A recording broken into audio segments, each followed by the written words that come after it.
Digital दरबार YouTube channel पर आप सभी किसान भाइयों का बहुत बहुत स्वागत है। किसान भाइयों, आज 14 जून हो चुकी है। हम जानेंगे कि वर्तमान में मौसम प्रणालियाँ क्या कह रही है, क्या आपके क्षेत्र में बारिश होगी, क्योंकि बादलों की आवाजाही लगातार बढ़ रही है, हवाओं की गति भी तेज हुई है।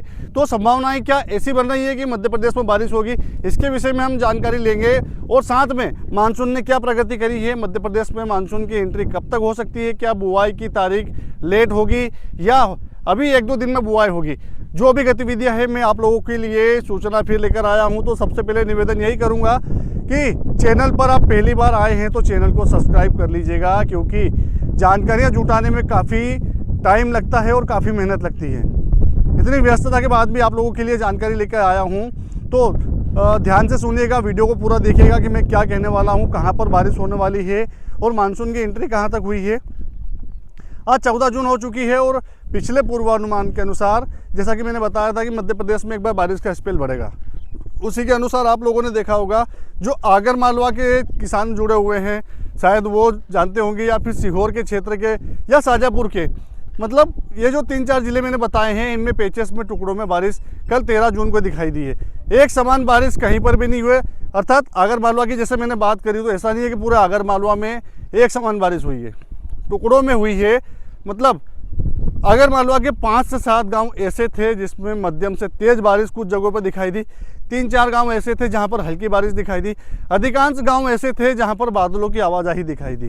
यही गतिविधियां सीहोर में दिखाई दी, राजगढ़ में, भोपाल में, गुना में, और जो पूर्वी मध्य प्रदेश है शहडोल अनूपपुर तरफ, वहाँ पर थोड़ी बारिश की संभावनाएँ, जैसे पश्चिम की जो मैंने ज़िले बताए हैं आगर मालवा के उत्तर के, तो जो पूर्वी ज़िले हैं शहडोल अनूपपुर या टीकमगढ़, निवाड़ी, छतरपुर के, उनमें हर गांव, हर ज़िले के 5 से 7 गांव, 10 गांवों में मध्यम बारिश दिखाई दी है। नुकसान कुछ मूंग काटने वाले किसान भाइयों का हुआ है जानकारी के अभाव में। परंतु अब आगे की पूर्वानुमान की बात करें किसान भाइयों, तो आप लोग देखेंगे कि आज 14 जून हो चुकी है और 14 जून की दोपहर के बाद में बादल एक बार फिर घनत्व में पहुँचेंगे मध्य प्रदेश के भूभाग पर। मतलब जो मालवा प्रांत है उसकी हम पहले बात कर लें, तो मालवा प्रांत में आज 14 जून को दोपहर बाद में बादल पहुंचने वाले घनत्व में। बैकग्राउंड में आप देख रहे होंगे इक्के दुक्के बादल आने लगे हैं, परंतु संभावनाएं यही है कि मालवा प्रांत में हर जिले के, जिसमें हम बात करें नीमच, मंदसौर, रतलाम से लगाकर जो मध्य के हैं, उज्जैन तक के या इंदौर भी कवर कर लें, तो इनमें ही हर जिले के 5 से 7 गाँव, 10 गाँव में हल्के से मध्यम बारिश दिखाई देगी। हवाओं की गति तेज़ रहने वाली है। अब ऐसा भी नहीं है कि लगभग 90-100 किलोमीटर प्रति घंटे की रफ्तार से हवाएं चलेगी, डरने वाली कोई बात नहीं है। हवाएं तेज़ रहेगी, जब मौसम अचानक से बिगड़ेगा तब, तो पशुओं को पेड़ के नीचे ना बांधिएगा। अब आगे जो दक्षिणी ज़िले हैं जिसमें किसान भाई, चाहे झाबुआ, अलीराजपुर, ये बात करें धार की, और हम बात कर लें खंडवा, खरगोन की या बैतूल की बात कर लें, इन जिलों में विशेष कोई संभावनाएं बारिश की दिखाई नहीं दे रही है। परंतु यदि नमी का फ्लो मिला, अर्थात बादलों की एंट्री के बाद में अचानक से जब किसी बंगाल की खाड़ी, अरब सागर की नमीदार हवाओं का सपोर्ट मिला, तो एक आध बादल, जो पानी वाले बादल है, वो जो नीचे मैंने ज़िले बताए हैं दक्षिण के, इनमें एंट्री ले सकते हैं और कुछ बूंदाबांदी कर भी सकते हैं। तब विशेष कोई बारिश दक्षिणी जिलों में दिखाई नहीं दे रही है। मालवा प्रांत के जो रतलाम, मंदसौर से लगाकर उज्जैन का क्षेत्र है, शाजापुर का क्षेत्र है, ये बीच की पट्टी हम कहें, कर्क रेखा से ऊपर के जो क्षेत्र हैं वहाँ पर हल्की बारिश दिखाई देगी। अब कर्क रेखा से ऊपर बारिश होगी, ऐसा क्यों है? तो देखिए, पहले भी मैं बता चुका हूँ कि पहाड़ी राज्यों पर एक पश्चिमी विक्षोभ आया हुआ है जो कि जम्मू कश्मीर की तरफ आता है हर बार, और एक सर्कुलेशन बना हुआ है राजस्थान के ऊपर, दूसरा सर्कुलेशन बना हुआ है यूपी और बिहार के ऊपर।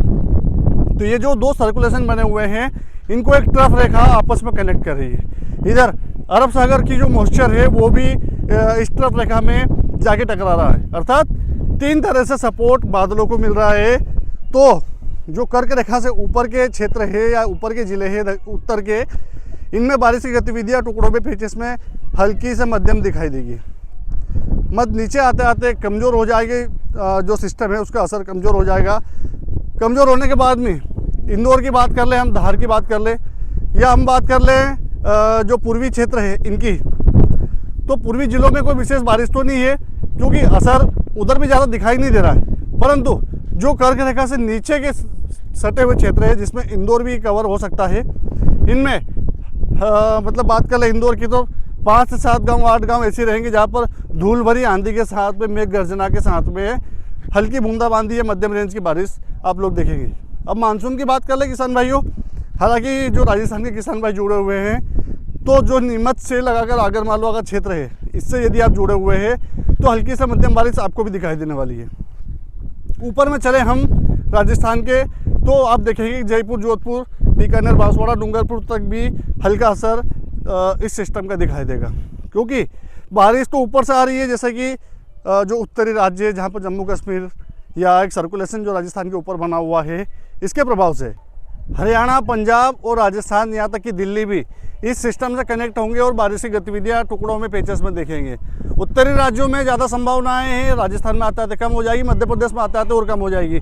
मतलब मध्य प्रदेश, राजस्थान भी बारिश अभी 2-3 दिन तक देखने वाला है। अब मानसून की बात कर ले किसान भाइयों, तो मानसून में आप लोग देखेंगे कि जो मानसून हर बार 12 जून तक मुंबई में पहुंच जाता है, वो अभी भी मुंबई से सैकड़ों किलोमीटर दूर जो दक्षिणी क्षेत्र है राजस्थान के, महाराष्ट्र के, वहीं पर टिका हुआ है। कारण की यदि बात की जाए तो किसी सिस्टम का ना बनना बंगाल की खाड़ी, अरब सागर में, वो एक अहम भूमिका निभा रहा है। यदि बंगाल की खाड़ी, अरब सागर में कोई मजबूत सिस्टम बन जाता है, तो जब बादलों का घना तो बढ़ाएगा, वो हवाओं के माध्यम से बादलों को मध्य प्रदेश की तरफ भेजेगा, तो मानसून की पर इस बार उल्टा दिखाई दे रहा है। बंगाल की खाड़ी पूरी तरह से सुस्त है, अरब सागर भी पूरी तरीके से सुस्त है। तो कुल मिलाकर मानसून की जो डेट है मध्य प्रदेश में पहुंचने की, वो भी पोस्टपोन होती हुई दिखाई देती है। हालांकि पिछले कुछ वीडियो से मैं बताता आया था कि मानसून इस बार मध्य प्रदेश में 20 से 25 जून के आसपास पहुंचेगा। वही संभावनाएं पर, उन्हीं संभावनाओं पर एक बार फिर मुहर लगने वाली है। मतलब जो मध्य प्रदेश में पश्चिमी सिरा है मानसून की रेखा का, वो अनुमान ये है कि लगभग 24, 25, 26, ये जो 3 दिन मैंने बताए हैं, इनमें 3 दिन के अंदर मानसून एंट्री दक्षिणी जिलों से यहाँ तक कि खंडवा से ले सकता है। और जो पूर्वी सिरा है, वो बालाघाट से एंट्री मारेगा। अनुमानित तारीख की यदि बात की जाए तो 18-19 जून आप समझ सकते हैं। अब जहाँ पर मानसून आ गया है, वहाँ पर ऐसा नहीं है कि लगातार झमाझम बारिश हो रही है और नदी नाले सब निकल गए होंगे, ऐसा बिल्कुल नहीं है। यदि आप सोच रहे हैं कि मैंने तारीख बता दी है 24-25 की, या फिर जो पूर्वी क्षेत्र है यहाँ पर 18-19 की, तो सूखे में बुआई कर दे आप सोयाबीन की या मक्का की और पानी आ रहा है, आप ये सोचें, इस भ्रम में बिल्कुल ना रहिएगा, क्योंकि जहाँ पर मानसून पहुँच चुका है वहाँ पर भी कोई विशेष बारिश अभी कर नहीं रहा है। वो कारण वही है कि कोई सिस्टम उसका साथ नहीं दे रहा है। यदि बंगाल की खाड़ी, अरब सागर में कोई सिस्टम बनता है तो ही उसका सपोर्ट करेंगे और बादल बरसने के लिए आतुर होंगे। सीधी सी बात है, मानसून यदि आ भी जाता है और यदि पर्याप्त बुआई होती है, पर्याप्त बारिश हो जाती है आपके यहाँ पर, तो ही बुआई कीजिएगा, अन्यथा आपको रुकने में ही फ़ायदा है। जानकारी किसान भाइयों तक जरूर भेजिएगा। चैनल पर पहली बार आए तो चैनल को सब्सक्राइब कीजिएगा। जानकारियाँ कैसी लगती है वो कमेंट में आप मुझे ज़रूर बताइएगा। जय श्री राम।